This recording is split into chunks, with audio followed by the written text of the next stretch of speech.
Muito bem, nós vamos dar início ao nosso curso sobre ocultismo. É importante que eu faça uma leitura na palavra de Deus, no livro de Efésios, no capítulo de número 6, no versículo de número 12. Efésios, capítulo 6, versículo de número 12. Diz assim a palavra de Deus: porque a nossa luta não é contra o sangue e a carne, e sim contra os principados e potestades, contra os dominadores desse mundo tenebroso, contra as forças espirituais do mal nas regiões celestes. Esse texto é muito significativo para início do nosso curso, pelo seguinte fato: aqui o apóstolo Paulo, inspirado por Deus, ele faz uma afirmação que nós geralmente conhecemos, porque a nossa luta não é contra o sangue e a carne, ou seja, a nossa verdadeira luta que a gente passa não são pessoas, é isso que ele está dizendo. O problema nosso não é um ou outro, e aí ele vai dizer que nós já estamos numa luta. A direção que o apóstolo dá aqui é a natureza da luta, porque veja, quando ele diz a nossa luta, ele está se referindo ao cristão.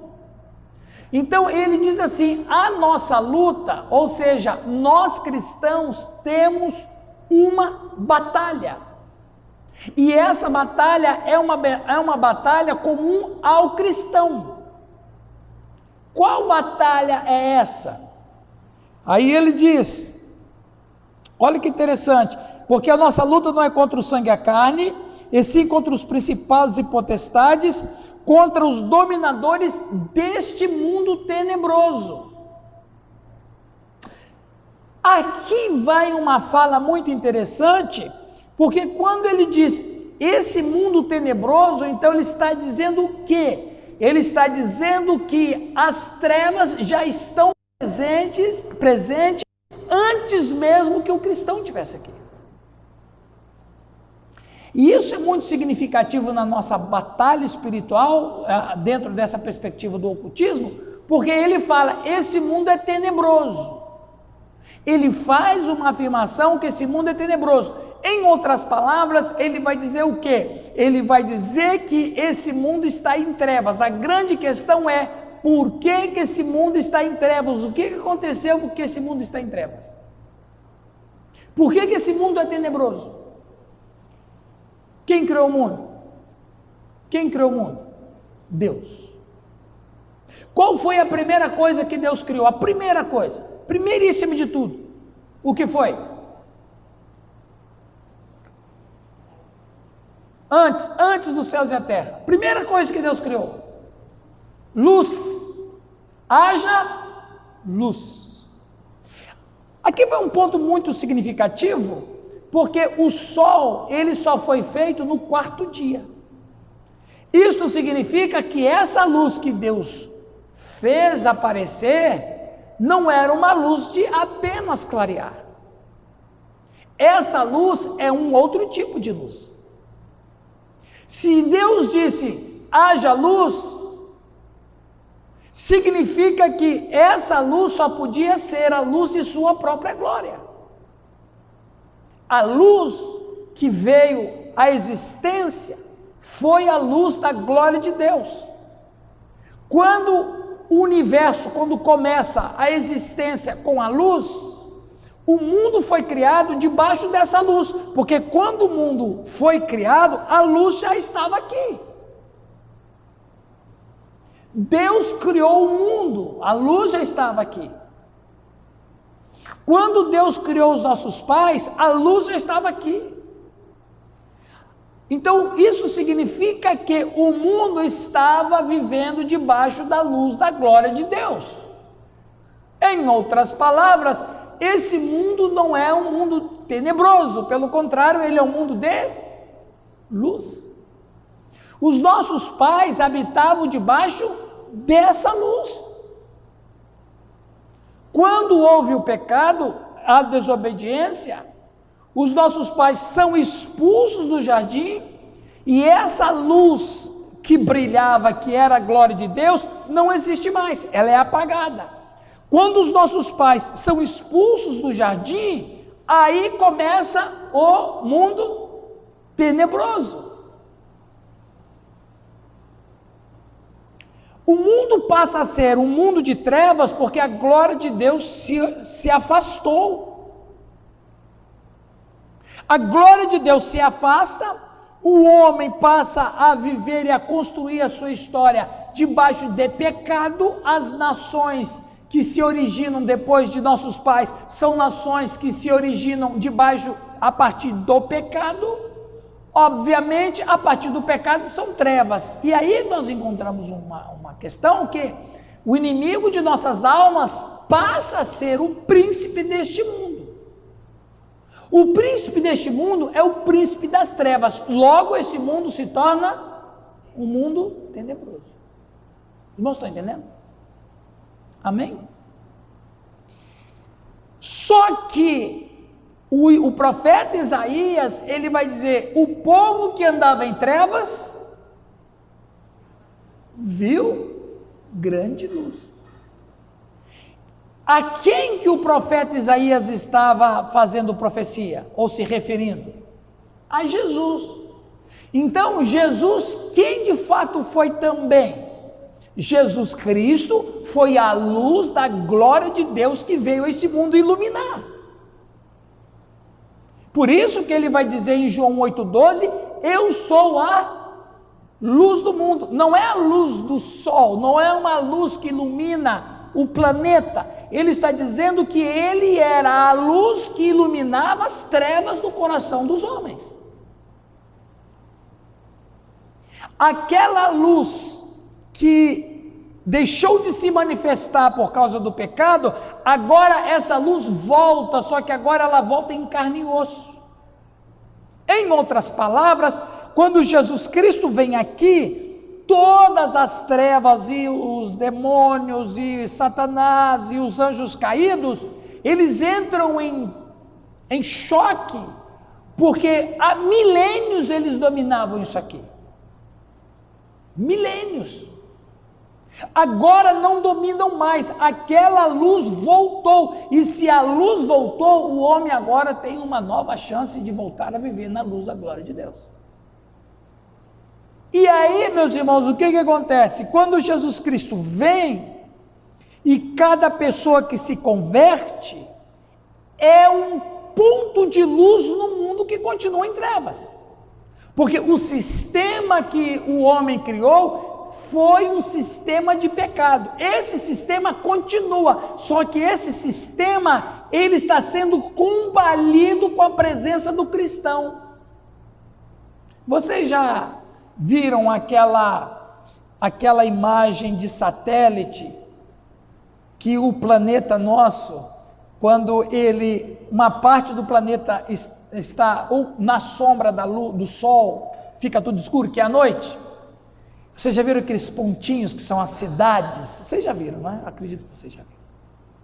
Eu imagino que é exatamente isso no mundo espiritual. O mundo está escuro, mas há muitos pontos de luz. Que pontos de luz são esses? São os cristãos.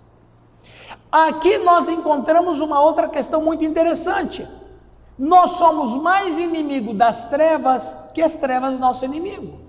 Porque, afinal de contas, quando nós cristãos chegamos aqui, as trevas já estavam presentes, elas já estavam aqui. Então, na verdade, Jesus Cristo foi o grande intromissor na história caída. Agora nós temos uma função e um trabalho, nós devemos que invadir este mundo tenebroso e pregar o evangelho da luz da glória de Deus. Inclusive esse é um termo muito usado pelo apóstolo, a luz da glória de Deus. Satanás faz com que o evangelho não seja entendido para que não lhes resplandeça a luz da glória de Deus. E nós estamos aqui para iluminar a este mundo. E o apóstolo vai dizer aqui, os irmãos estão entendendo bem? Agora veja, olha o que diz aqui, porque a nossa luta não é contra o sangue e a carne. O problema de Paulo não era os romanos, o problema de Paulo não eram os soldados romanos, o problema de Paulo não era Nero, ele foi contemporâneo de Nero. O problema é a batalha espiritual. Aí ele vai dizer, porque a nossa luta não é contra o sangue e a carne, e sim contra os principados e potestades, contra os dominadores desse mundo tenebroso, contra as forças espirituais do mal nas regiões celestes. A palavra aqui, dominadores, no grego é cosmocrator. Cosmo é sistema. Krator é alguém que tem poder no sistema. É alguém que dirige o sistema. É alguém que comanda o sistema.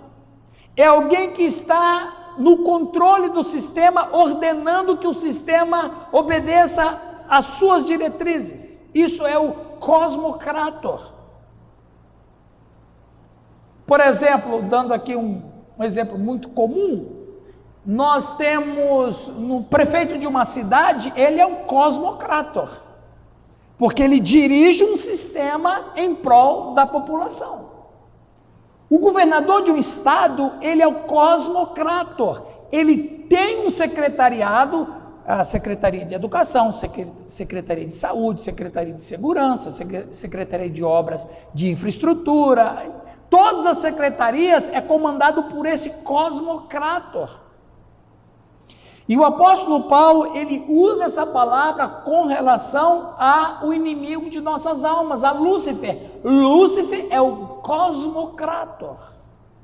É ele que está engendrando, comandando o sistema contra Deus. E a partir desse fato bíblico, dessa verdade incontestável, que nós estamos em batalha espiritual contra o cosmocrator, que nós vamos começar o nosso curso sobre ocultismo. Ocultismo e magia negra, origens, história e suas influências no mundo moderno. Vamos orar? Senhor nosso Deus, nós pedimos a tua bênção para nós neste momento. Põe legião de anjos neste lugar. Que o sangue de Cristo esteja nesse lugar. Perdoa os nossos pecados, Jesus. Que Satanás não venha atrapalhar o nosso curso esse final de semana. Que o Senhor ministre no nosso coração. Que o Espírito Santo esteja dirigindo a nossa mente na compreensão dos assuntos a serem tratados aqui. Fala conosco, Senhor, em nome de Jesus Cristo. Amém. Irmãos, eu vou falar uma coisa muito interessante.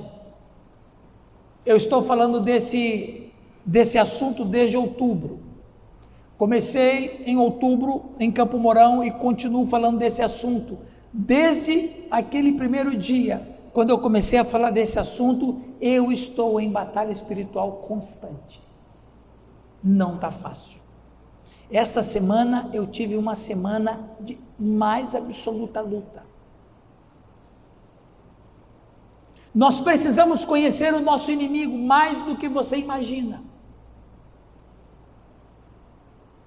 Vamos lá, no início da nossa jornada, vamos mergulhar nas profundezas do desconhecido, explorando o território obscuro do ocultismo, bruxaria e espiritismo.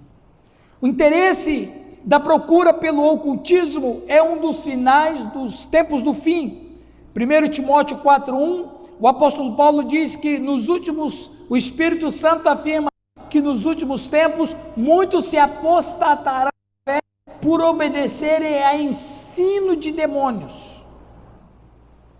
Isso é muito interessante. Desde o início da nossa evolução, os seres humanos acreditam no sobrenatural.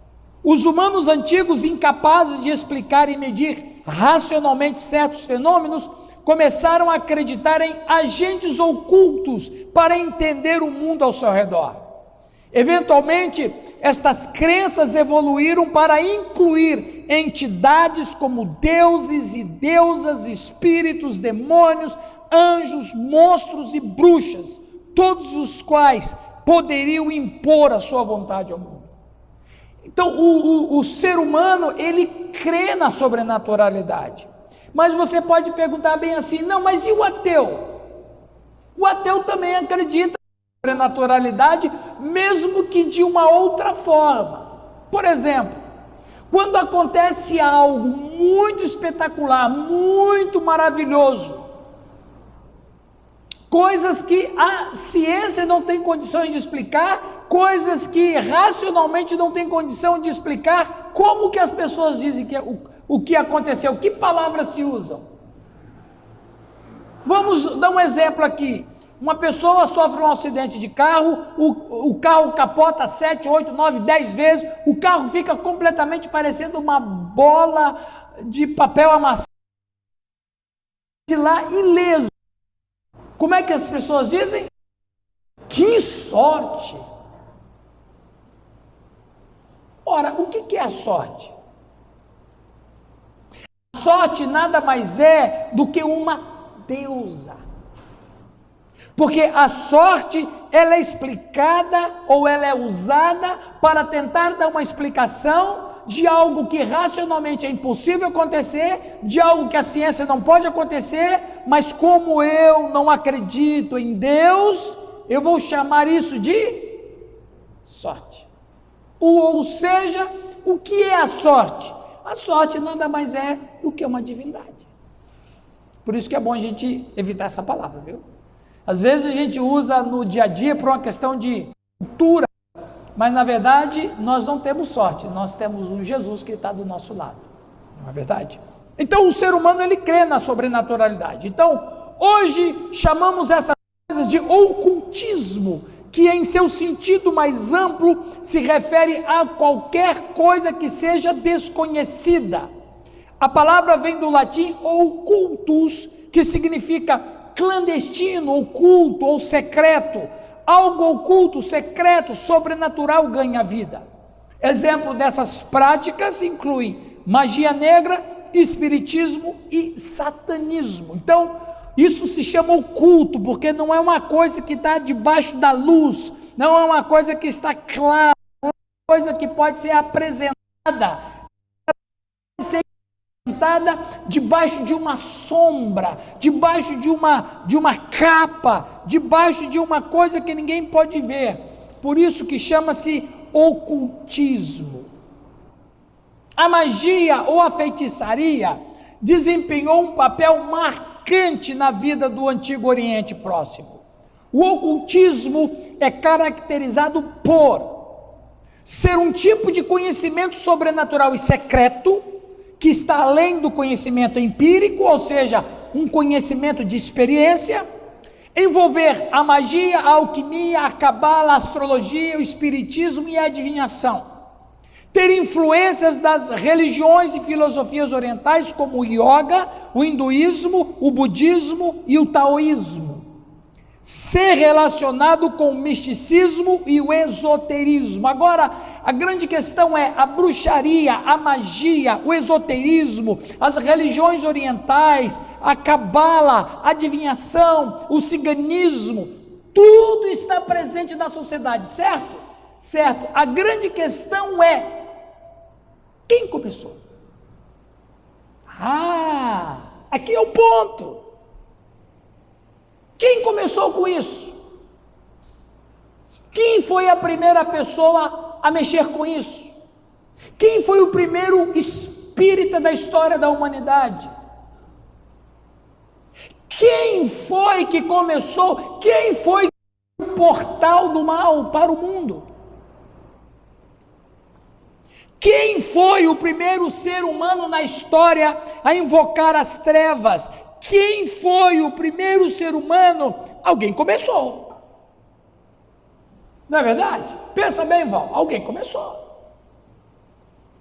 Satanás não se apresentou para o ser humano e disse: ó, eu sou o Lúcifer e eu quero fazer um pacto com vocês. Não foi assim.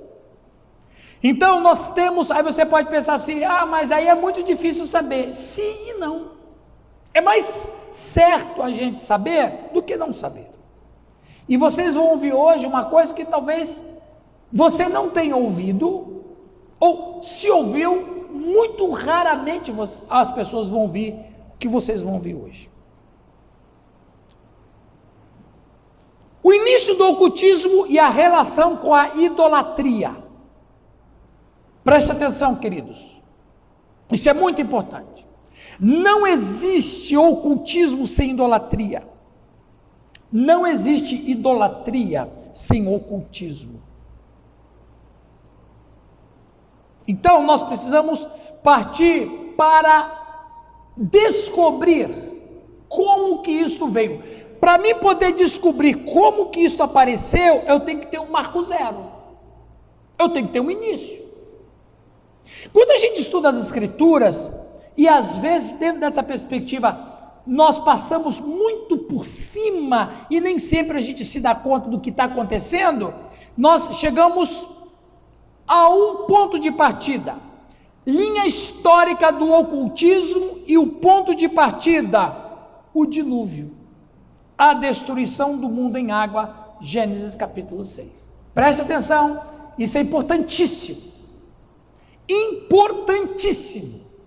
O marco zero para descobrir como começou o ocultismo, satanismo, bruxaria, espiritismo e toda obra das trevas, nós começamos a partir do dilúvio. Aí você me pergunta, por quê? Ok? Então nós vamos ver os 6 primeiros capítulos iniciais de Gênesis. Deixa eu fazer uma pergunta. Por que que Deus destruiu o mundo em água? Alguém pode dizer? Ok? Porque havia muito pecado sobre a terra, é verdade. E o que mais? Que tipo de pecado? Violência. Um dia alguém falou bem assim para mim, até uns 3 anos atrás, alguém perguntou assim, alguém falou assim: pois é, né, pastor, esse mundo está tão violento, né? Eu falei: tá e não tá. Aí ele falou: não, mas olha quanta coisa. Ah, foi na época quando Hamas,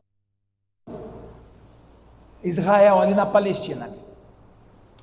Não, mas esse mundo não está tão violento assim não. Ele esbugalhou o olho para mim. Mas como não está? Eu falei: olha, o mundo teve um período na sua história que foi violento. Foi tão violento que Deus destruiu. Então o que sobrou foram só os bonzinhos. Porque os mauzinhos ele destruiu todo mundo. Então veja, o marco zero é o dilúvio. Então veja, Deus destruiu a humanidade por causa de quê? Ali o nosso teólogo falou: pecado. Aí a nossa querida Leia descreveu que tipo de pecado, qual foi? Violência. Nós não temos noção de que violência e como era esse tipo de violência. Mas eu vou dizer uma coisa, a coisa era tão terrível que Deus destruiu todo mundo. Então é um nível de violência que a gente não tem registro.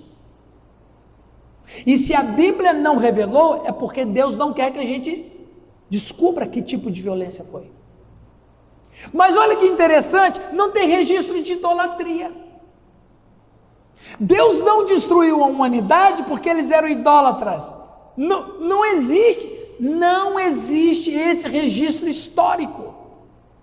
O mundo não foi destruído por Deus por causa de idolatria, porque todo mundo antes do dilúvio acreditava em Deus. Os primeiros indícios de idolatria só vêm após o dilúvio, antes não existe. Então isso significa que se a idolatria existia antes do dilúvio, não há nenhum registro histórico da atuação e do culto a Satanás antes do dilúvio, então isso significa que o ocultismo, bruxaria, magia negra, satanismo, idolatria, só pode ter um ponto de partida. Qual? A partir do dilúvio. Ok? Alguma pergunta até aqui? Está indo tudo bem para vocês, irmãos? Ok, continuando. Então a linha histórica do ocultismo e o ponto de partida é o dilúvio. Tudo começou após o dilúvio. Vamos descobrir qual dos descendentes, só pode ter sido um descendente de Noé. Quantas pessoas se escaparam do dilúvio? 7 ou 8? 8. Vamos lá, os descendentes de Noé, o filho de Noé, Sem. Os filhos de Sem, Elão, Assur, Arfaxade, Lude e Arã. Os filhos de Cão, Cush, Misraim, Put, Canaã. Os filhos de Jafé, Gomer, Magog, Madai, Javã, Tubal, Meseque e Tirás. Ok? São os descendentes de Noé. Mas, dos descendentes de Noé, um se destaca do ponto de vista negativo: Nimrod. Nimrod, ele era filho de Cush, filho de Cão. Preste atenção. De acordo com a história da civilização humana, no registro histórico, Sem, ele foi para as regiões do Oriente, de onde tem os semitas, os descendentes de Sem, da língua semítica. Jafé, ele foi mais para o lado da Europa, que depois se chamou Europa, o continente europeu, Jafé. E Cão, ele ficou onde nós conhecemos ali no norte da África, e das regiões da África. Guarde, isso é importante. Misraim, o segundo filho de Cão, foi pai de que nação famosíssima? O pastor Giovanni sabe, né? Misraim foi pai dos egípcios. Guarde isso aí porque é importante. E Nimrod? Qual é a participação do Nimrod? Veja, aqui embaixo eu coloquei o que eu acho mais perto do que seja a data do dilúvio. Algumas pessoas, alguns estudiosos vão entre 2.900 antes de Cristo a 3.300 antes de Cristo. Eu acredito mais nessa linha mais antiga, entre 3.300 antes de Cristo. Então vamos pegar eu vou como professor. Então, para dar sustentação na minha tese, eu vou usar a data de 3.300 como aproximadamente aconteceu o dilúvio. A partir de 3.300 é que a idolatria começa, e começa com esse suspeito, Nimrod. A idolatria e o ocultismo só pode ter começado após o dilúvio. Lembrando que Cão foi o filho que Noé amaldiçoou.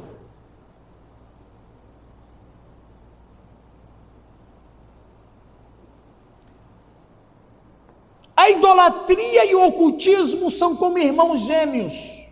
Nasceram na mesma época, nasceram no mesmo lugar, nasceram do mesmo, tiveram os mesmos pais, e ambos se completam. Quem começou? Quem foi o idealizador das práticas ocultistas e idolatria? Esta pessoa foi Nimrod. Ele era um homem poderoso, que criou um sistema político em oposição a qualquer regra ou obediência a Deus. Ele formou o primeiro império político verdadeiro e construiu uma grande cidade e grande nação. Ele foi o que projetou e arquitetou a Mesopotâmia. E ele foi o fundador de 5 grandes cidades, a mais famosa, Babilônia. Preste atenção, porque isso é importante para a sua cultura. Por que eu digo Nimrod? Em Gênesis capítulo 10 fala de Nimrod. Nimrod, o fundador da cidade da Babilônia, cerca de 180 anos após o dilúvio dos dias de Noé. Nimrod era bisneto de Noé.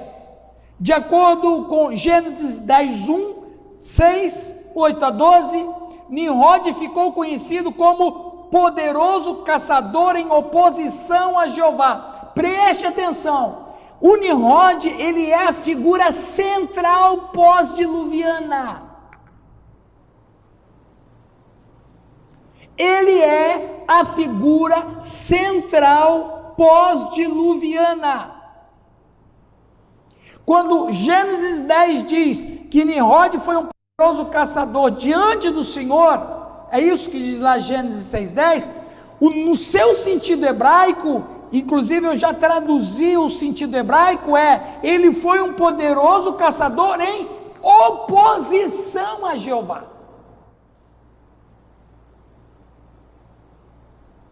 Ele foi o líder na construção da Torre de Babel religiosa para neutralizar a ordem de Deus de que o povo se espalhasse e enchesse a terra. Veja, o Nimrod, quando Noé saiu da arca, qual foi a ordem de Deus? Separem e se espalhem. Nimrod fez o contrário. Olha o que ele faz. Ele ajunta as pessoas para ele, e ele se torna rei dessas pessoas. Não existe nenhum, irmãos, não existe nenhum registro bíblico de que Deus disse para haver reis. Não existe. A ordem de Deus a Noé foi clara: ide e espalhai. Mas ele não disse para criar reis,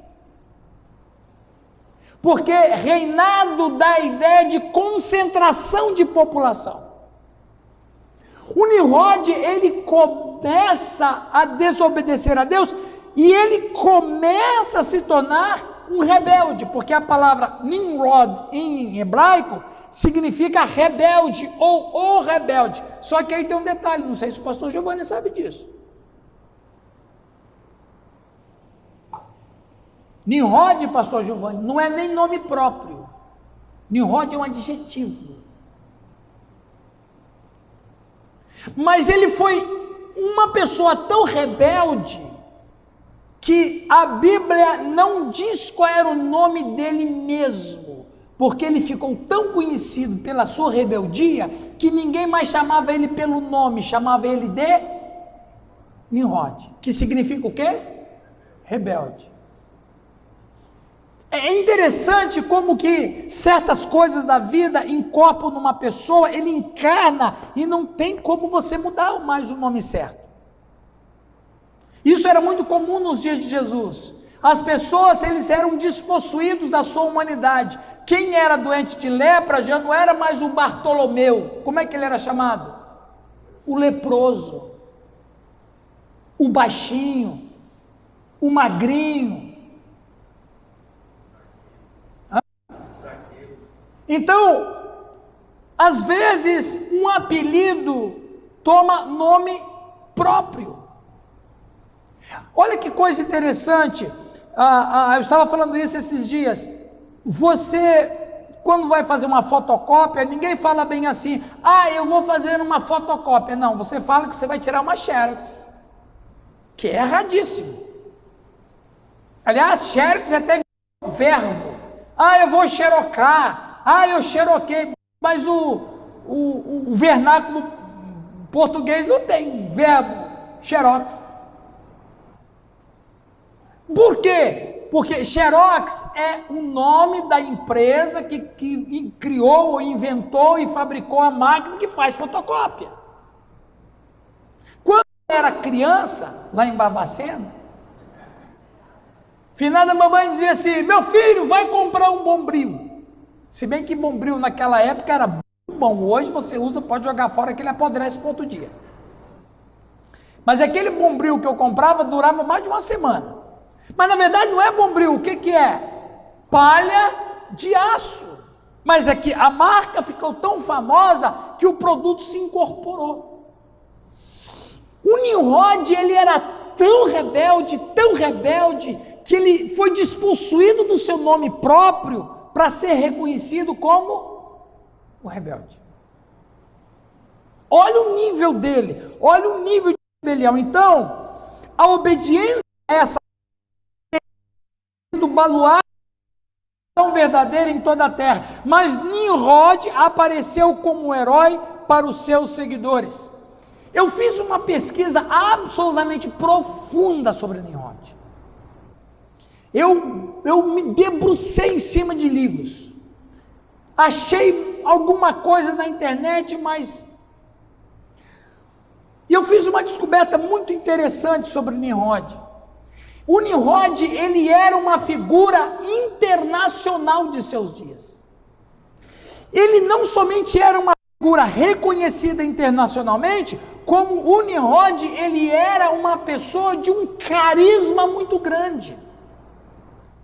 Ele era uma pessoa que o seu carisma era tão influente sobre as pessoas, que ele conseguia dominar as pessoas. Em Gênesis capítulo 10, 8 a 11, aprendemos que Nimrod estabeleceu um reino. Deus não falou para fazer isso. Portanto, seria de se esperar encontrar também na literatura do Antigo Oriente Próximo uma pessoa que fosse um tipo ou um exemplo para outras pessoas seguirem. E havia. É uma história bem conhecida, comum na literatura suméria, de um homem que se encaixa na descrição. Além dos sumérios, os babilônicos escreveram sobre esta pessoa, os assírios da mesma forma e os hititas. Preste atenção, os hititas, eles eram os que moravam onde é hoje a Turquia. Nós estamos falando de um período mais ou menos de 3.300 anos antes de Cristo. A figura de Nimrod era conhecida até a mais de 2.000 quilômetros do seu berço natalício. Os hititas. Mesmo em Israel, foram encontradas tábuas com o nome desse homem. Ele era, obviamente, o herói mais popular do Antigo Oriente. Se o primeiro herói da história da humanidade teve o nome, Nimrod. Ele era uma figura espetacular. E ele foi o primeiro ser humano com registro. Eu não estou aqui trazendo achismo, eu não estou aqui dizendo que Deus me revelou em sonho, não. Isso tudo é subjetivo.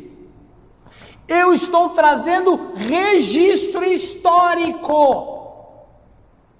Não é achismo. Não é, eu acho, é registro histórico sobre Nimrod. A enciclopédia McClintock e Strong diz o seguinte sobre ele. Você vai falar bem assim, não, pastor, ok, a Bíblia só tem 2, 3, 4, 5 versículos sobre Nimrod. Mas por que de onde você arranjou essa tese? De fontes históricas.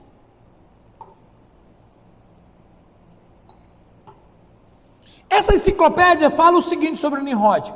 O que Nimrod fez sair do encalço como caçador era o primeiro indício de que conseguiu como conquistador. O significado então, será que Nimrod foi o primeiro depois do dilúvio a fundar o reino, a unir os espalhados fragmentos do domínio patriarcal e a consolidá-lo sobre si próprio como único cabeça e senhor? Pessoal, preste atenção. Hoje nós estamos aculturados com reis e monarquias. Nós estamos estabelecidos em forma de nações. Mas isso não era o dilúvio.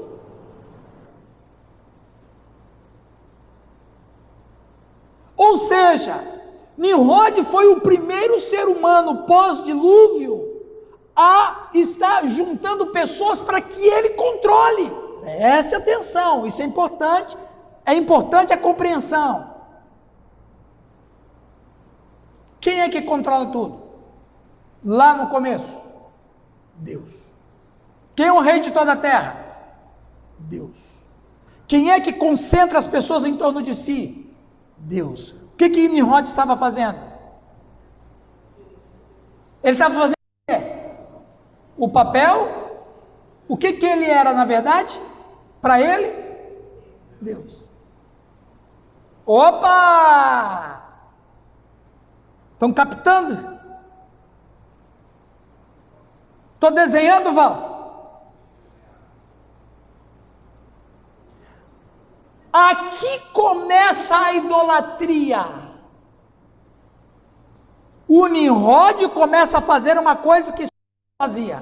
Os seres humanos só sabiam o que Deus fazia. O quê? Controle. Ninguém tinha uma pessoa, como eu vou olhar para essa pessoa, como eu vou esperar as coisas que ela vai fazer para mim ou vai falar para mim. Ninguém fazia isso. Nimrod começou. Terminar aqui. Como único cabeça e senhor, e tudo isso em desafio a Deus, pois significava a intrusão violenta do poder camítico em território semítico. 3 filhos de Noé: Sem, Cão, Jafé. A ordem que Deus deu para Noé e os filhos fazer o quê? Espalhar. O que o Nimrod fez, sendo ele descendente de Cão? Oprimiu os próprios familiares.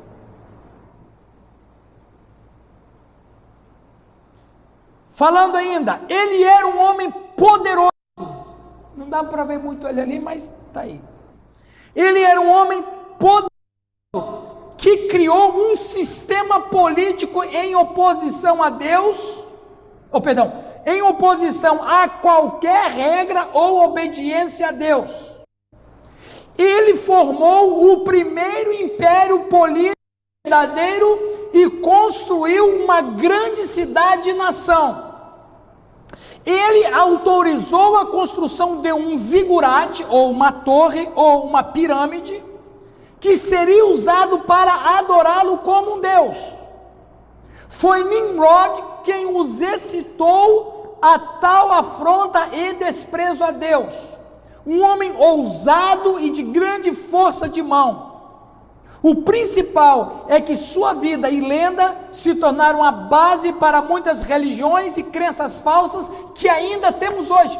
Preste atenção, a influência desse sujeito foi tão poderosa que a partir dele o ocultismo existe por causa dele. E a humanidade tem milhares de traços de Nimrod na sua história.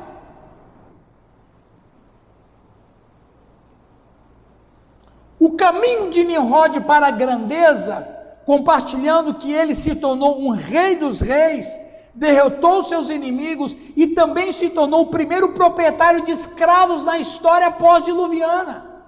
O primeiro senhor de escravos foi Nimrod. Ele fez de Sinar, a região da Babilônia, sua cidadela, e em algum lugar por volta dessa época, Nimrod e Semiramis, que era sua mãe. Preste atenção na loucura. Semiramis era mãe de Nimrod, que depois se tornou esposa dele.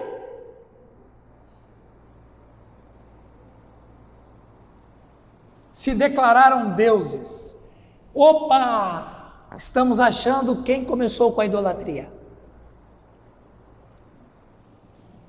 Estamos encontrando o furo da bala. Aparentemente o sucesso subiu à sua cabeça. Foi nessa arrogância que Nimrod construiu a Torre de Babel. Gênesis 11. E a construiu por 2 motivos. Primeiro, para interagir com os deuses.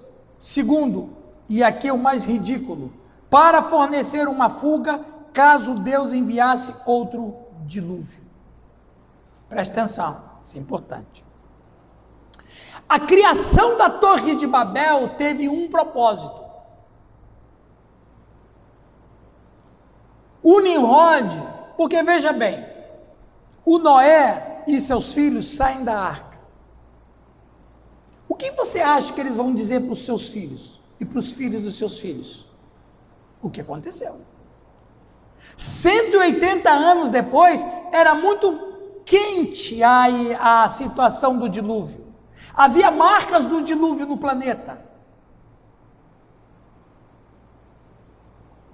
Olha que interessante. Os pais falam para os filhos, que contam para os filhos, que contam para os filhos sobre o que Deus fez. E eles falaram, Deus destruiu a humanidade, porque a humanidade está cheia de violência. Quando essa história, ele não aceita o que Deus fez. O primeiro rebelde da história pós-diluviana. Ele não aceita o que Deus fez. A partir dessa história, o Nimrod decidiu por si só ser um inimigo.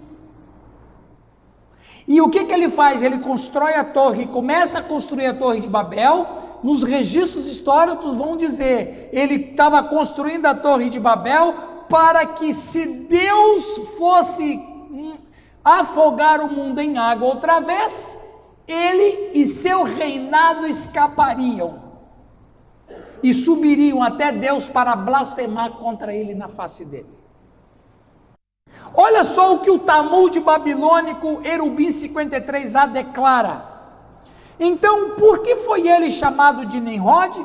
Por que foi ele, aquela pessoa, chamado de Nimrod? Então, ele não tinha o nome Nimrod. Então, por que ele foi chamado de Nimrod?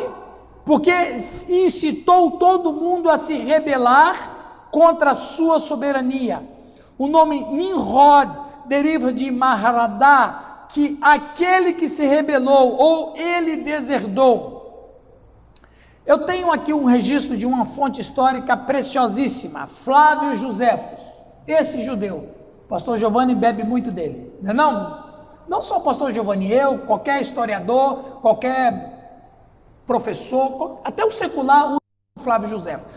Olha só a fala de Flávio Joséfos, historiador judeu do século I, sobre Nimrod. Pouco a pouco, transformou o estado de coisas numa tirania, sustentando que a única maneira de afastar os homens do temor a Deus é fazê-los continuadamente dependentes de seu próprio poder. Ou seja, o Nimrod, ele fazia campanha contra Deus, ele cria um sistema contra Deus. Lá em Apocalipse, eu vou falar disso depois, mas só para adiantar um pouco, lá em Apocalipse, vai dizer, Apocalipse capítulo 17, vai dizer o seguinte: Babilônia, mãe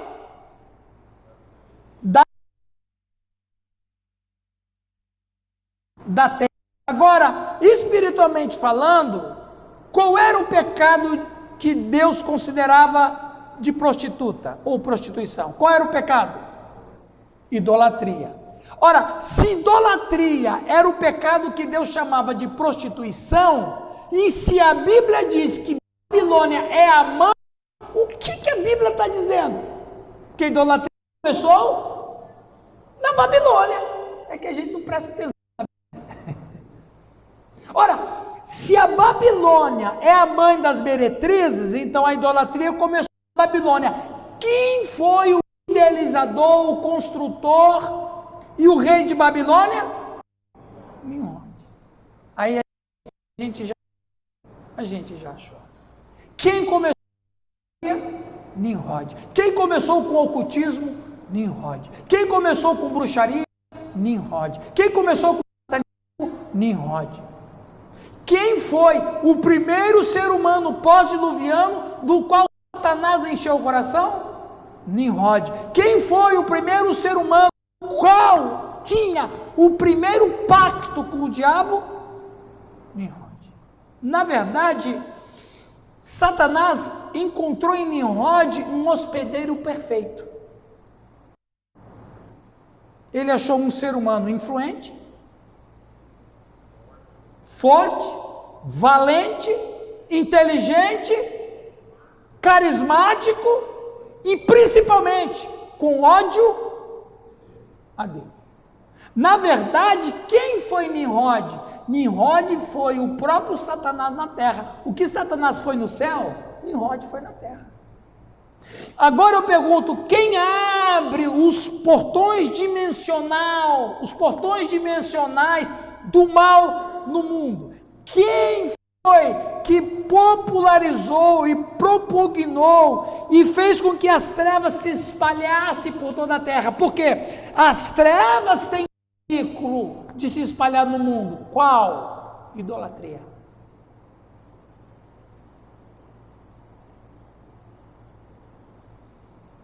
Da antiguidade? Quem foi uma nação que se com o ocultismo? Egito. É o quem foi Misraim? Tio de Nimrod. Você acha que acabou?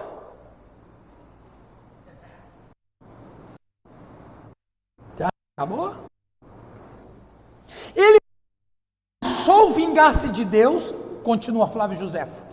E se estivesse novamente inundar a terra, porque construiria uma torre mais alta do que poderia ser atingida pela água, e vingaria a destruição de seus antepassados. O povo estava ansioso de seguir esse conselho, achando-se ser escravidão submeter-se a Deus. Eu li em outras fontes o seguinte, Edinho, o Nimrod dizia assim, nas mais altas torres de Babilônia: não queiram saber de Deus, Deus não é justo, Deus não é honesto, eu sou a única fonte de justiça para vocês.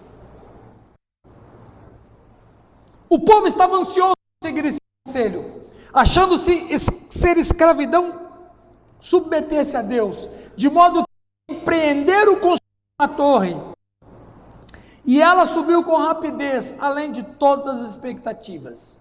Eu trouxe aqui um outro historiador muito antigo, antes mesmo de Flávio Josefo, o Jonathan Ben Uziel, discípulo de Hillel, um rabino. Outra fonte histórica, ele os persuadiu a não atribuí-lo a Deus como se fosse por meio de fossem felizes. Ou seja, vocês querem, esqueçam Deus, eu vou. Ele também mudou gradualmente em tirania, não vendo outra maneira de desviar os homens do temor de Deus, mas levá-los a uma dependência constante de sua potência. Ele fez com que as pessoas dependessem dele. Olha que homem poderoso. Ele também disse que se vingaria de Deus se tivesse a intenção de afogar o mundo novamente. Para isso, ele construiria uma torre alta demais para as águas, para poder chegar, e que ele iria vingar-se de Deus por destruir seus antepassados. Eu quero fazer uma pergunta para vocês, irmãos e irmãs. Qual dos patriarcas morou em cidade? Nenhum deles. Eles moravam como? Em tendas. Por quê? Porque cidade, eles sabiam que a cidade, quem começou foi Nimrod. E Nimrod, ao construir cidades, ele construiu como um sistema para afrontar a Deus. Aí você fala bem assim, então não tenho que morar mais em um Moarama? Tem uma história que consertou isso. Davi. Ele construiu uma cidade e fez o quê? Pôs o nome de quê? Antes era Salém, Shalom. Ele construiu uma cidade e batizou a cidade com que nome? Jerusalém. Cidade. O Davi foi o cara que consertou a maldição de cidade de Nimrod. Porque ele construiu uma cidade para que Deus fosse glorificado. Mas antes de Davi, ninguém morava em cidade. Quando o povo entra na terra prometida, eles vivem de que maneira? De forma tribal, mas nunca construíram cidades. O sistema religioso da Babilônia, então veja bem, o que acontece? O Nimrod e Semiramis, que foi a mãe e esposa, loucura, não é? O sistema religioso da Babilônia tinha muitos segredos, nos quais eles iniciavam os seus seguidores. Esses ritos incluíam a prostituição masculina e feminina, a homossexualidade e o homossexualismo começam na Babilônia. Não há registro histórico bíblico antes do dilúvio da prática homossexual. Não existe. A prática homossexual foi uma das formas usadas por Nimrod para blasfemar a Deus.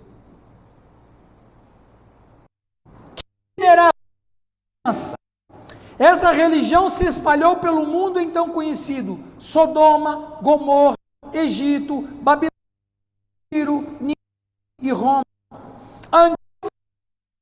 Compreendida aqui como o arquétipo, cabeça de mundana, a realidade transhistórica, incluindo idolatria e ocultismo. Em outras palavras, o mundo como está configurado hoje, do qual os apóstolos do Novo Testamento vão chamar de cosmos, ou o sistema, teve origem na Babilônia. Em outras palavras, o mundo como o conhecemos é um mundo que tem uma atmosfera babilônica.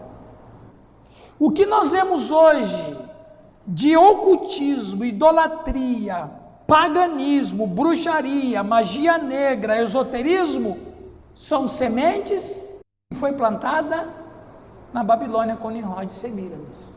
Alguma pergunta? Está indo bem para vocês? Vocês estão cansados? Ok, vamos continuar mais um pouquinho então. Aqui, Apocalipse 17:5.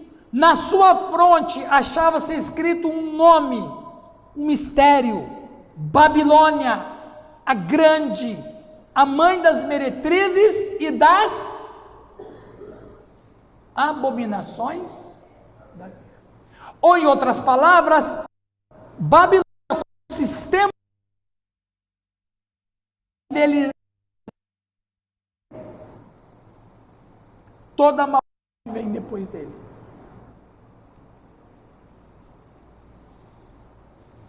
Aqui tem um texto de Êxodo falando sobre... Tá. Agora, pasem para o que vocês vão ouvir. Eu estou varrendo a história, viu, pessoal? Varrendo a história. Nimrod declarou ser um Deus. E se tornou internacionalmente conhecido e se tornou no futuro um inimigo em Israel. O Nimrod se chamou Baal. Baal foi o Deus, o único Deus internacional na antiguidade. Todos os povos adoravam a Baal tão profundamente que, por exemplo, qual é o plural de Baal? Lembra lá, pastor? Baalins. O que são os Baalins? É mais de um Baal. Em outras palavras, a divindade de Baal, essa figura foi encontrada na Babilônia, que é a estátua do deus Baal. O Baal se tornou um deus tão poderoso, tão influente, tão adorado, que em várias nações tinha vendido. Tinha Baal para caça, tinha Baal para pesca, tinha Baal para fertilidade, tinha Baal para tudo. Por isso que usa o plural lá no Antigo Testamento, quando condenava a adoração a Baal, chamava de Baalins. Para você ver O poder que Baal tinha. O poder que Baal tinha. E não parou por aí não. A versão acadiana desse nome é Bel. Babel. Tanto Nimrod como Semíramis, afirmavam ser Baal e Astarote. Olha que interessante. Baal pode se intitular e ele tem um nome, Baal. A mãe dele, que foi depois a esposa dele, se chamou Astarote. Astarote, Asher, ela tem vários nomes, mas é a mesma pessoa, o mesmo personagem. E ela era chamada Rainha do Céu. Eu gostaria que alguém lesse Jeremias 17, 18. É interessante que alguém lesse Jeremias 17, 18. Estamos terminando essa parte aqui, viu? Quem vai ler, por favor? Jeremias 17, 18. Pastor Giovanni.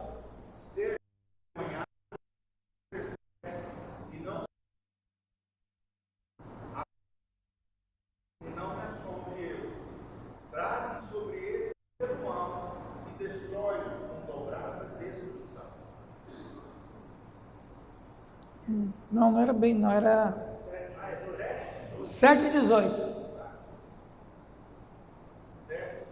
18. Os filhos apanham a lenha, Isso. os pais acendem o fogo, e as mulheres amassam a farinha, para se fazerem bolos à rainha dos céus, e oferecerem libações a outros deuses, para me provocarem a ira. Não. Deus faz uma denúncia e uma queixa. Eles fazem bolo à rainha do céu. Ele está fazendo referência a quem? A Astarote. Para me provocar, para me afrontar. Olha que semente que o Nimrod plantou. Baal e Astarote assumiram muitos nomes ao longo dos tempos. Zeus e Hera para os gregos, Osíris e Ísis para os egípcios, Júpiter e Juno para os romanos, Marduk e Sarpanitu para os babilônicos. São as mesmas pessoas, os mesmos deuses, com nomes diferentes conforme a cultura onde chegou. Então, quando você ouvir falar de Júpiter, é Baal, é Nimrod. Quando você ouvir falar de Marduk, é Baal, é Nimrod. É o mesmo. E mais.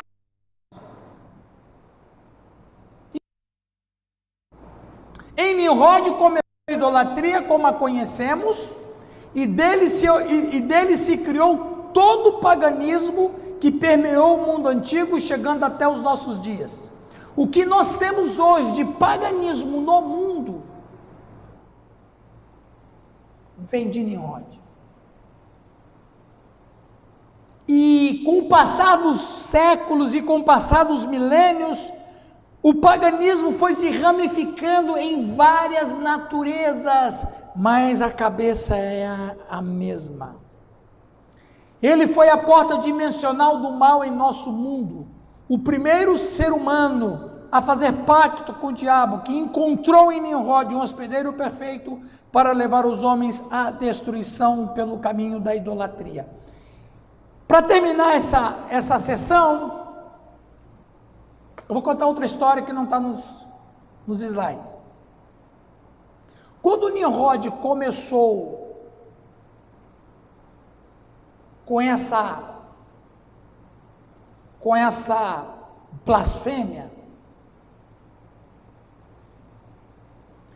a família de Sem, presta atenção,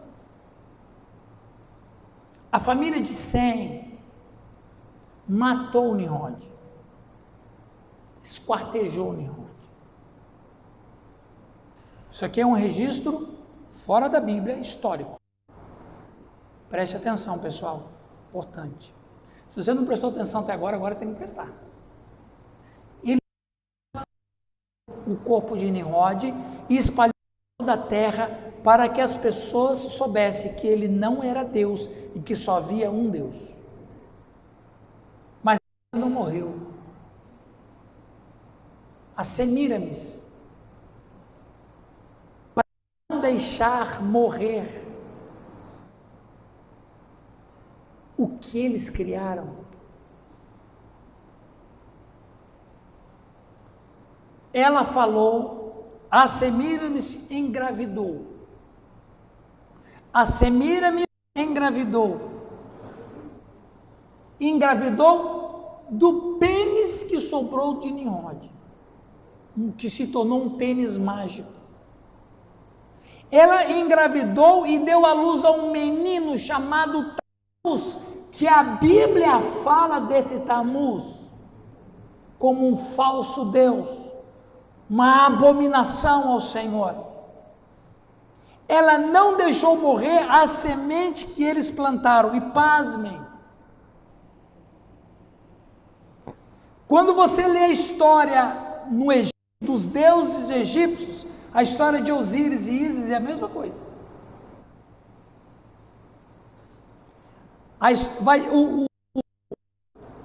Osíris, marido de Ísis, foi morto pelo irmão, morto e esquartejado, mas ela engravida misteriosamente. É a mesma coisa, gente. É o mesmo demônio, é o mesmo diabo, é o mesmo ser humano que criou esse mais. Uma coluna que é de enfeite do Egito é o obelisco. Não é isso? Tem vários obeliscos no Egito. Sabe qual é a simbologia do obelisco? É uma referência ao órgão genital masculino. Porque na cultura cultica pagã de Babilônia e do Egito, aquelas mulheres ficaram grávidas por um órgão sexual masculino mágico. E você vê sinal de obelisco em várias cidades do mundo. Na Argentina tem. Buenos Aires. Foi catalogado, no Brasil tem 56 obeliscos. Pasmem, a maior parte dos obeliscos, 80% dos obeliscos que existem no Brasil estão no Rio Grande do Sul. Aí você me pergunta, por que o Rio Grande do Sul tem 80% dos obeliscos? Porque o Rio Grande do Sul é o estado mais espírita da nação. Mais espírita da nação. Ok? Aprendemos alguma coisa hoje? Aprendemos alguma coisa hoje? Foi bom ou não foi? Os irmãos estão cansados? Amém, meus irmãos? Eu vou pedir para vocês ficarem em pé um pouquinho, e eu vou, um breve momento. Pastor Giovanni, você pode passar para a segunda aqui? Pode passar para a segunda slide rapidamente aqui. Segunda pasta. Estica assim, estica tudo que você puder. Isso, bem, fazer um pouco de ginástica, para trás, isso, para frente, mas estica, varô, estica, para o lado, ginástica, para o outro, dá um abraço bem apertado na pessoa que está do teu lado, dá um abraço bem apertado, uma salva de palmas de alegria. Opa, vou falar só mais um pouco. Beleza? Agora vocês aguentam 2 horas. Brincadeira, pode sentar, né, irmãos? Então, eu quero só mais a paciência de vocês e a mente de vocês também. Eu só gostaria de falar um pouco sobre a origem dos demônios, porque eles são peça importante neste ocultismo. Ok? A mente de vocês está fresquinha? Ok? Muito bem. Agora, nós aprendemos nos slides na primeira parte que o ocultismo e a idolatria, como nós conhecemos, existem, pós-dilúvio, com o Nimrod e a sua mãe e esposa. E agora, de maneira, por causa até vocês também. A origem dos demônios é um mistério.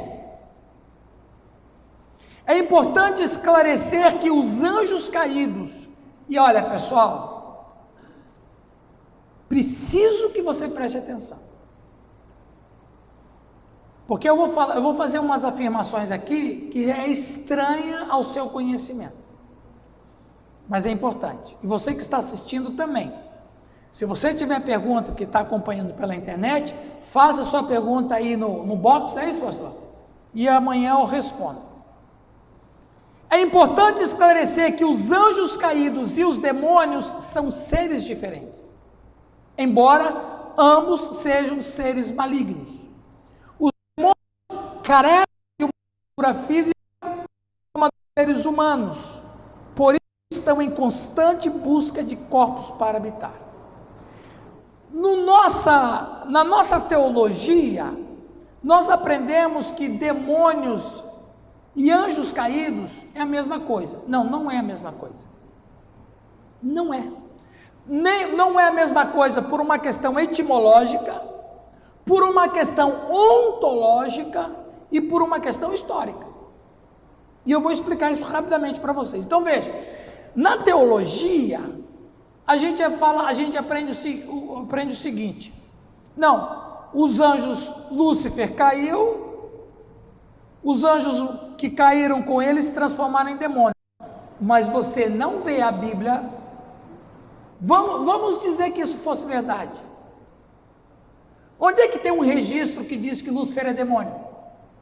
Ora, vamos ser racionais. Se os anjos caídos são demônios, então Lúcifer também é um demônio, mas você conhece algum registro histórico que chama Lúcifer de demônio? Não, por quê? Porque não são demônios. Os anjos caídos são seres malignos, fato, mas não há registro bíblico de que foram demônios. Vamos adiante, resolver esse, como dizia o meu avô, vamos resolver esse problema. A palavra no Novo Testamento em grego para demônio é pneuma akatarton. Pneuma akatarton. Pneuma é espírito. Akatarton é não puro.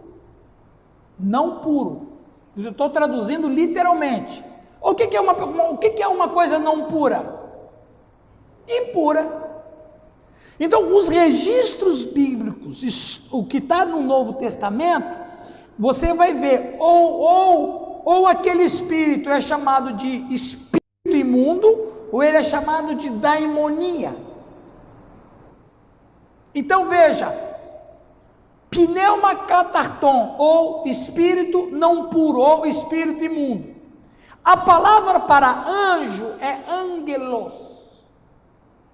Então veja, pneuma, angelos, anjo. Mas não há nenhum registro no Novo Testamento que é chamado de angelos akatarton. Mas a gente vai encontrar pneuma akatarton.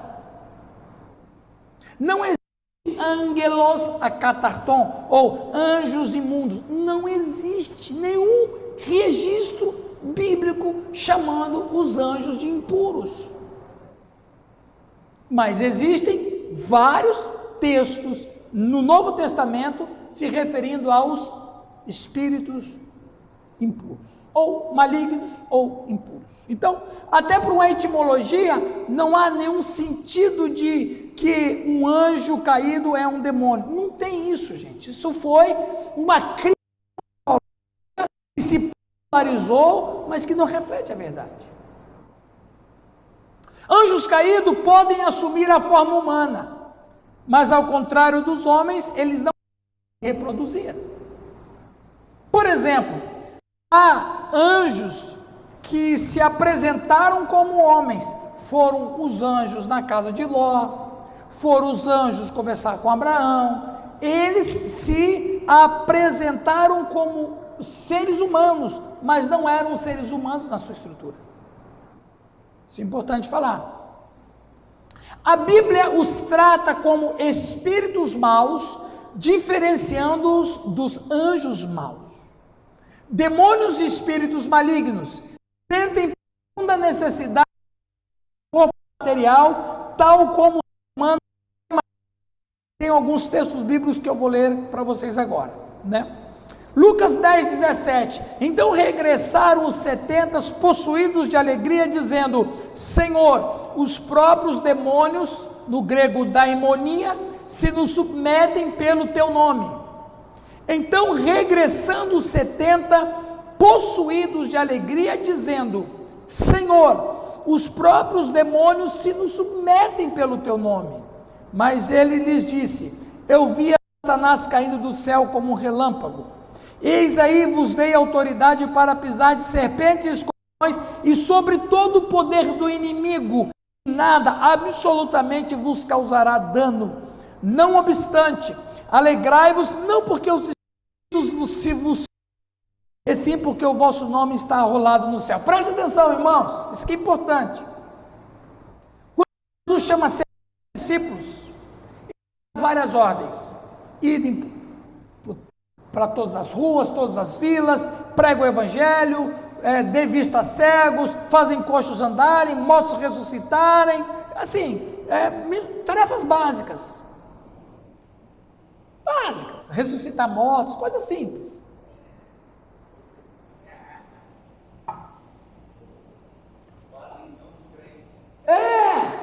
Isso é coisa assim, ó, ir de curar leprosos, dar vista a cegos, fazer esse coxo andarem, mortos ressuscitarem, assim, uma missão assim básica, bem para iniciante. Quando os 70 voltam, qual foi a coisa que eles mais acharam fantástico? Expulsar demônio. Veja, olha que interessante. E eles falam, Senhor, então regressaram os 70 possuídos de alegria, dizendo, Senhor, os próprios demônios se nos submetem pelo teu nome. Mas aí, veja, eles ressuscitaram mortos, mas não foi legal. Eles deram vista aos cegos, mas não foi legal. Foi legalzinho. Mas expulsar demônio, isso é o que eles estavam dando com maior ênfase. Jesus disse, tem coisa mais interessante para você ficar feliz. O seu nome está escrito na vida eterna. Agora olha que interessante, pastor Giovanni. Eles dizem os próprios demônios, mas eles não falam anjos maus. Isso é interessante. E mais, aí Mateus 8,16, chegada a tarde trouxeram-lhe muitos endemoniados, e ele meramente com a palavra expeliu os demônios. Marcos 5, 1 a 2, e os espíritos imundos oraram a Jesus, dizendo, manda-nos para os porcos. Lucas 8,33, tendo os demônios saído do homem, entraram nos porcos, e a manada precipitou-se de espinhadeiro abaixo. E mais, Mateus 17,18, prendeu o demônio, este menino, e desde a hora ficou o menino curado. Marcos 9,25, vendo Jesus que a multidão concorria, repreendeu o espírito imundo, dizendo-lhe, espírito mudo e surdo, eu te ordeno, sai dele. Lucas 8,2, e também algumas mulheres que tinham sido curadas dos malignos, espíritos, anjo mau, ou anjo caído. Marcos 3,22, os escribas que haviam descido de Jerusalém diziam, ele está possesso de Belzebu, e é pelo maioral dos demônios, e expele os demônios. Lucas 8,33, tendo os demônios saído do homem, entraram nos porcos, e a manada precipitou-se de espinhadeira abaixo. Você observa que os demônios, eles sentem necessidade de habitar num corpo material. Mas a gente não vê nenhum registro falando disso com anjos caídos. É como que se os anjos caídos não sentissem essa necessidade. É como que o corpo humano não está preparado para um anjo entrar lá dentro. Não existe nenhum registro no Novo Testamento de que um anjo caído entrou num ser humano. Não existe. Mas existe uma enxurrada de textos que espíritos malignos entraram nos homens, ou demônios entraram nos homens. Vou um pouquinho.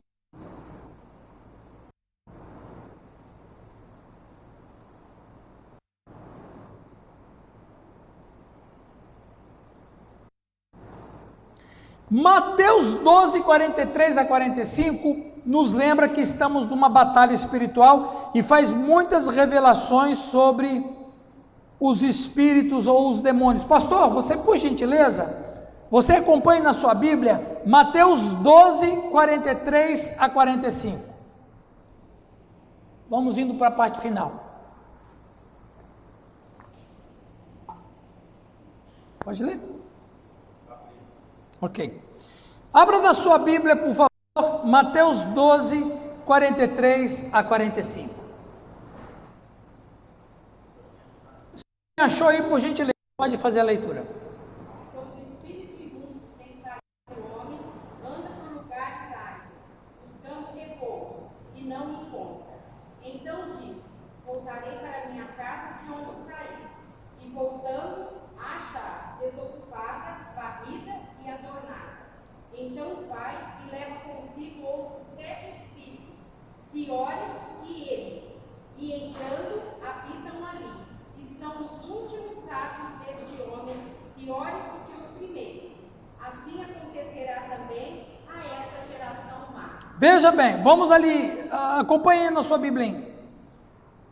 Primeiro, parece haver uma necessidade de que espíritos impuros precisam de um corpo para ocupar. Observe no versículo 43, a menção que Jesus faz de espíritos imundos, passando por lugares áridos, buscando descanso ou repouso. Opa! Olha uma coisa aqui. O que esse texto me obriga a pensar? Que o espírito maligno só encontra repouso num lugar. Onde?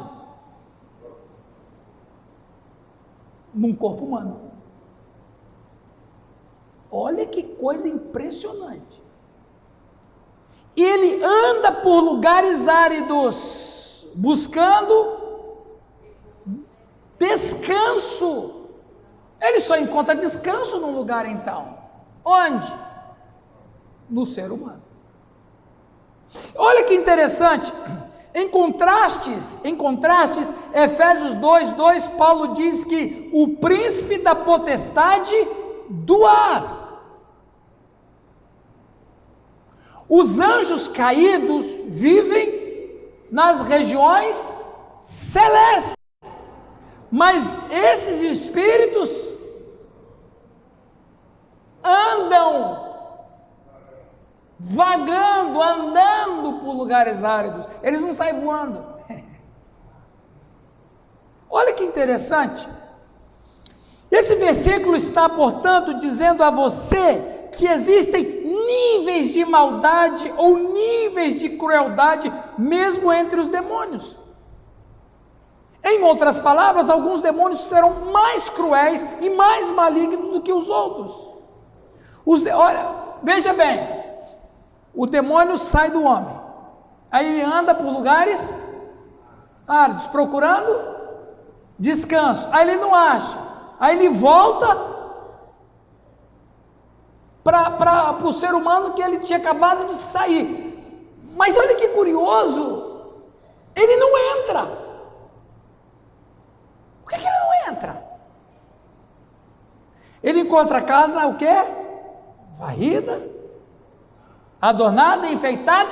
Não, mas ele vai, parece que ele está em missão.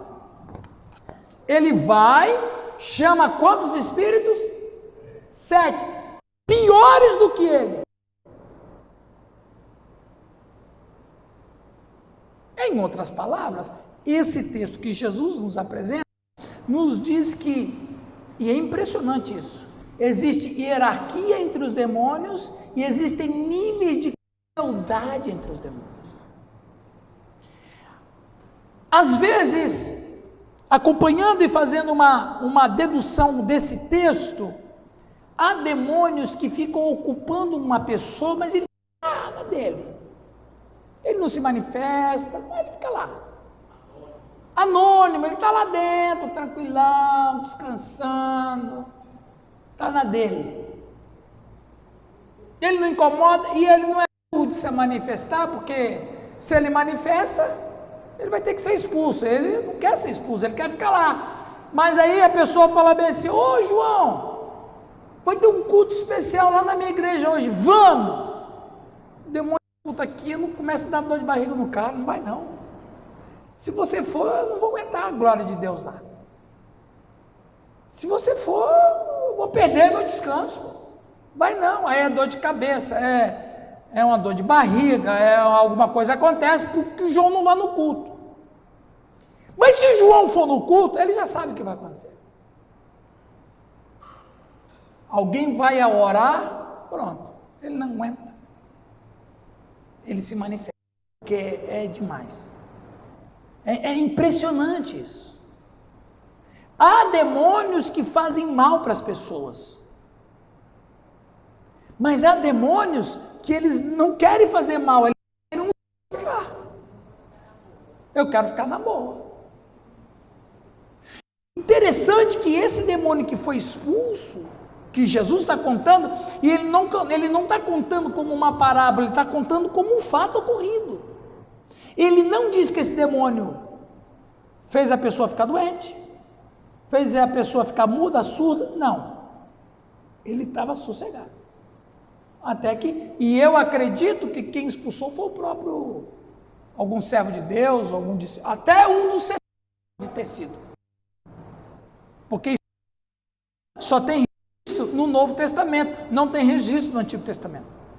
Só no Novo. Ora, Jesus falou assim que o demônio anda por lugares áridos, eu posso acreditar que foi talvez um dos 70 que fez aquilo. E Jesus viu. Né? Isso é interessante. Não significa que não existiam demônios no Antigo Testamento. Claro que eles existiam. Mencionado, falado, né? Observe a audácia desse espírito maligno: voltarei para a minha casa. Por que deveria pensar que essa alma humana era sua casa? Quase como aquele projeto, né? Minha casa, minha vida. Eu acho que eu sei de onde que foi tirado aquele projeto Minha Casa, Minha Vida. Tá aqui. Está aqui, ó, minha casa, o demônio quase que falou aquilo. A minha casa, minha vida. Quando foi que ele comprou aquela casa? Esta era a sua casa porque residiu tão livremente por tantos anos? Foi convidado em algum momento, por algum meio, a entrar e ocupar aquela casa? Um demônio precisava possuir um corpo e até preferia habitar numa manada de porcos do que ficar andando sem lar, procurando repouso. São uns detalhes interessantes, né? Então isso é batalha espiritual. A igreja está presente para repreender esses espíritos malignos. Então veja, ele anda por lugares áridos, o lugar sem vida é o lugar onde ele anda. Os anjos maus estão nas regiões celestes, mas os demônios estão andando por lugares áridos. Muito bem, pessoal, eu vou parar por aqui. Amanhã eu termino falando sobre os demônios e tratamos de outro assunto. Alguma pergunta? Esteja à vontade. Alguma pergunta? Que ficou aí, alguma dúvida no ar? Eu sei que eu forneci muitas informações aqui. Sim.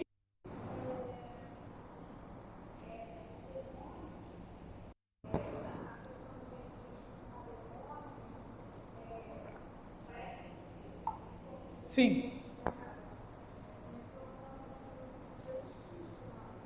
Bom, a sua pergunta é se a expulsão de demônios começou com Jesus Cristo. Sim. Olha, tem mais perguntas? Tá. Então deixa eu responder essa. Não existe um registro no Antigo Testamento de expulsão de demônios. Inclusive amanhã eu vou falar um pouco sobre isso também, ok? Mas assim, o primeiro registro na Bíblia que a gente fala sobre expulsão de espírito maligno é com a vinda de Jesus Cristo, ok? Só que eu uma correção aqui, pastor. Algumas pessoas falam que Jesus praticava exorcismo. Jesus não praticava exorcismo. Quem pratica exorcismo somos nós. Nós praticamos exorcismo. Jesus não pratica por quê? Porque Ele é Senhor dos demônios. Ele é Senhor do céu e do inferno. Jesus é Senhor de tudo. Então, quando Ele deu uma ordem para o demônio sair de um ser humano, Ele não está expulsando o demônio. O demônio simplesmente está obedecendo a ordem do Rei do Universo. Agora, expulsão de demônio, exorcismo é com a gente, que nós somos pecadores. Precisamos do poder do Espírito Santo para efetuar esse milagre. Jesus não precisava disso, Ele era Deus encarnado, né? Sim. Sim.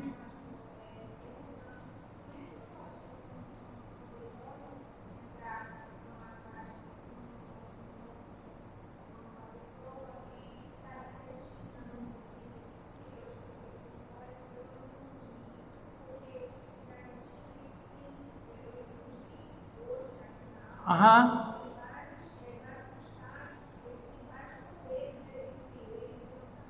Ok. Aham.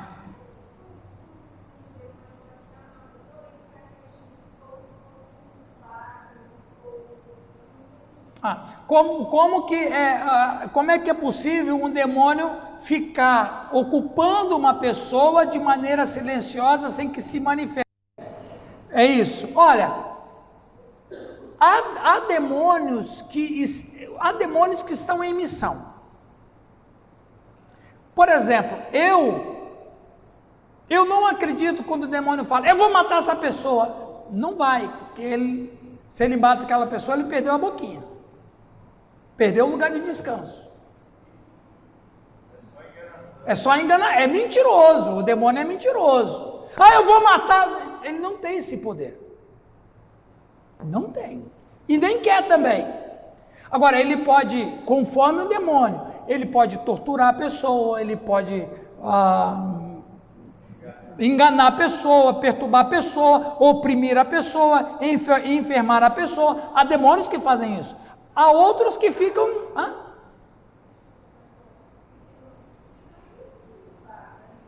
Não. Aí o que eu quero falar. Aí há outros demônios que nesse texto de Mateus 12, Jesus diz que há uma escala de crueldade entre eles, dos quais o que é menos cruel, ele somente quer um lugar para descanso.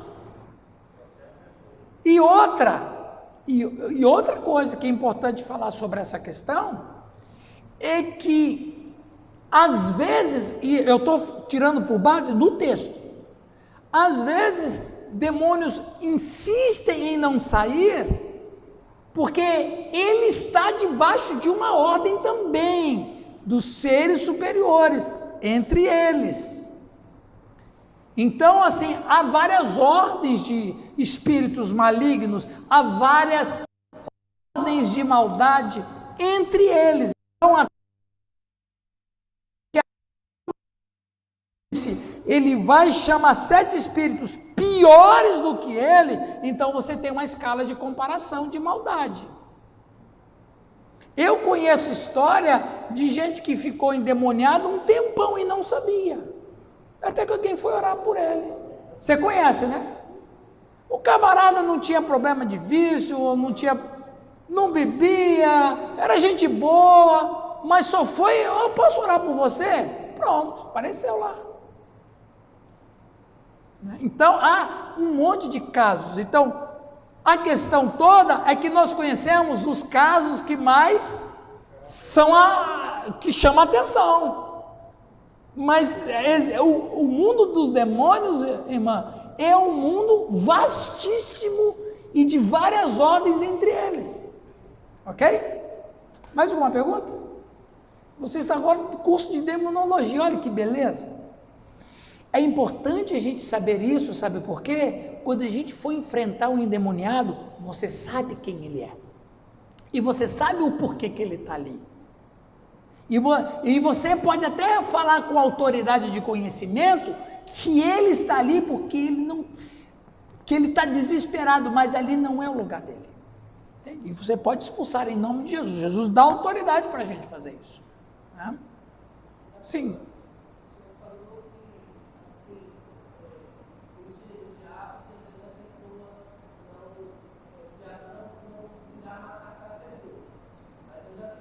Fez o quê, meu irmão? Não entendi. Ok. Aham.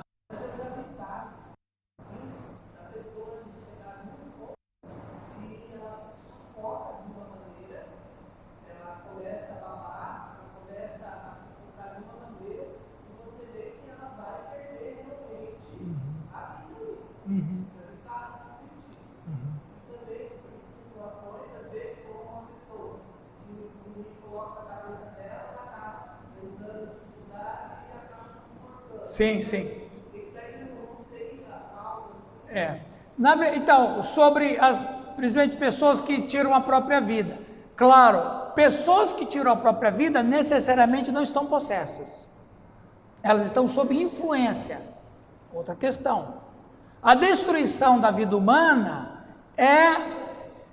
vamos dizer, é um prazer para eles e não é ao mesmo tempo. Mas há um ódio muito grande desses seres em relação aos seres. Então veja, o pessoal, ele vai matar. Pode ser que vá no limite, mas não morre. Agora, muitas pessoas, não vou dizer todas também não, porque eu não posso ser injusto. Há pessoas que tiram a própria vida por uma questão de depressão, por uma questão de uma situação emocional que ele não consegue controlar. Não tem nada a ver com o demônio, não tem nada a ver com isso, tem a ver com o problema da pessoa. Infelizmente, por um desespero, tirou a própria vida. Mas há tipos de pessoas que tiram a própria vida por influência demoníaca, mas necessariamente ele não esteja possesso. Influência externa, opressão. Há casos disso também. Ok? Muito bem. Mais alguma questão? Sim, Varão.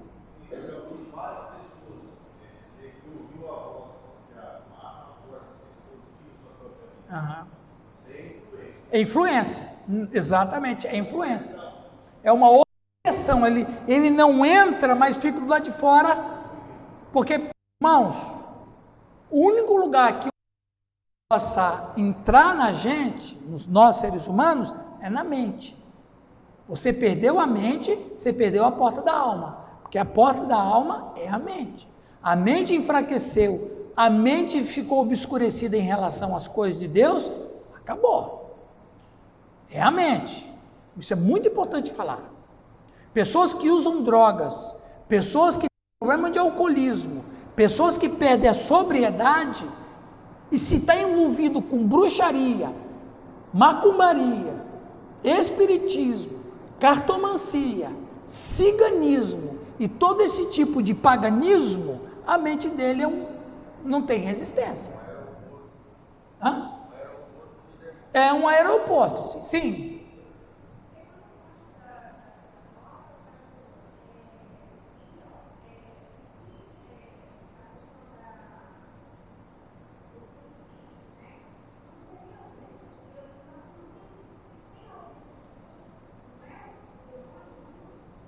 Não, nem todo problema de suicídio é ausência de Deus.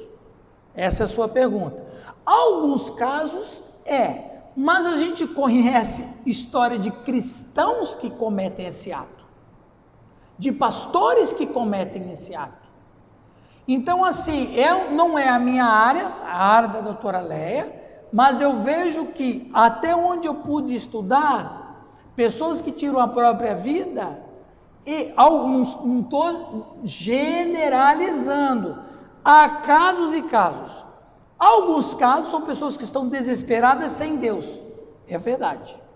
Há casos de pessoas que estão oprimidas pelos espíritos malignos, é verdade.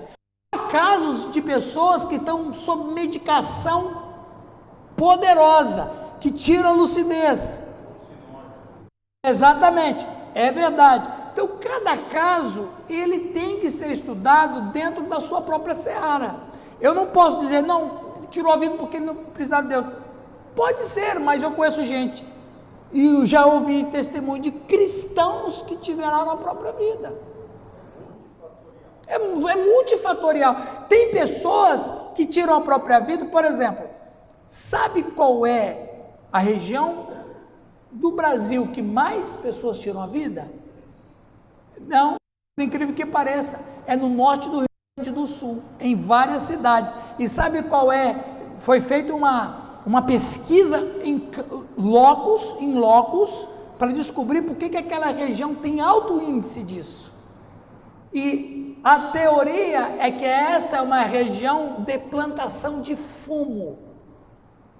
Então, a planta do fumo solta uma toxina que afeta o cérebro. É impressionante isso aí. Impressionante. Tem uma explicação científica, porque a maioria daquelas pessoas daquela região, são 4 cidades, se não me engano, que tem um alto índice desse fato. Eles foram lá pesquisar, não é possível.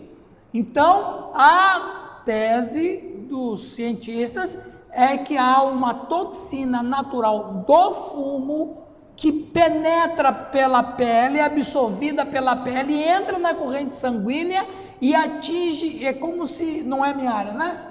Mas é como se começasse a desligar certos químicas do cérebro que são importantes para a vitalidade da saúde mental. É uma questão científica. Então, são multifatoriais. Eu não posso fechar, é isso. Em cada caso, a gente tem que estudar. Ok? Amém? Glória a Deus, irmãos. Que benção. Amanhã de manhã tem mais. Amanhã nós vamos começar às 6 horas da manhã. Mentira. Vamos ter uma palavra de oração? Vamos ficar em pé, irmãos.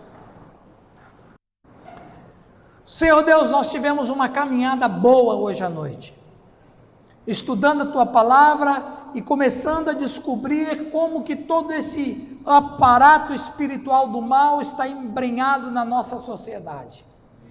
Oramos para que o Espírito Santo possa continuar nos dando autoridade para fazer a sua obra e enfrentar as trevas em nome de Jesus Cristo.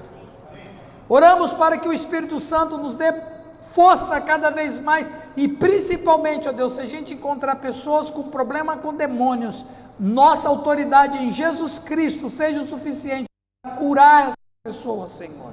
A igreja do Senhor tem poder para enfrentar as trevas e tem poder para vencer as trevas.